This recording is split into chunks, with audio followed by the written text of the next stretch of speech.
The Price of Greed, a Waverly Place crime story.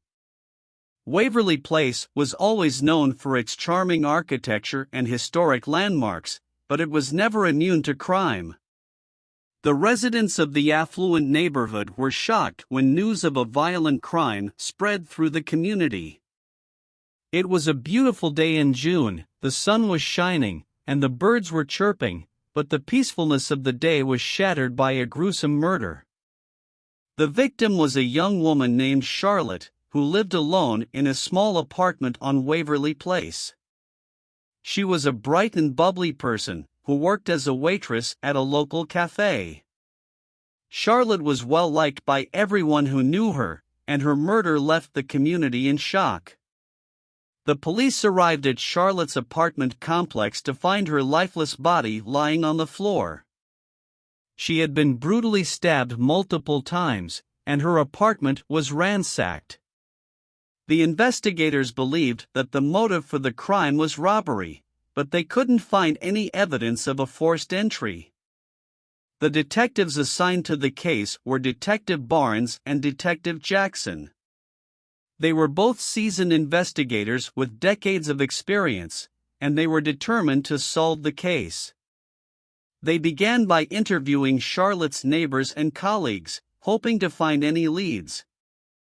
As the investigation progressed, the detectives learned that Charlotte had recently started dating a man named Jake. Jake was a wealthy businessman who lived in a luxurious apartment on Waverly Place. The detectives were suspicious of Jake, and they decided to bring him in for questioning.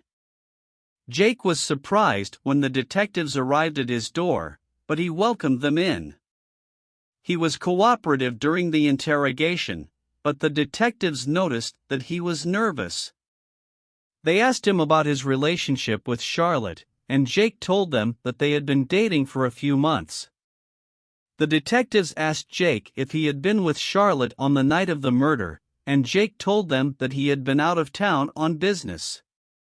The detectives asked for his alibi, and Jake showed them his flight itinerary and hotel reservation.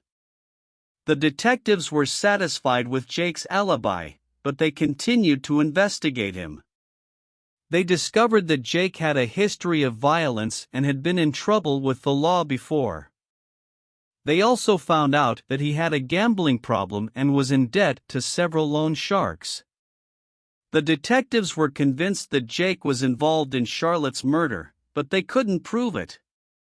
They decided to keep a close eye on him, hoping that he would slip up and incriminate himself. Months passed, and the investigation into Charlotte's murder went cold. The detectives had no new leads, and the case was eventually closed. But Detective Barnes and Detective Jackson never gave up on the case. Years later, Detective Barnes received an anonymous tip that led them to Jake's apartment. They searched his apartment and found evidence that linked him to Charlotte's murder. They arrested Jake and charged him with the crime.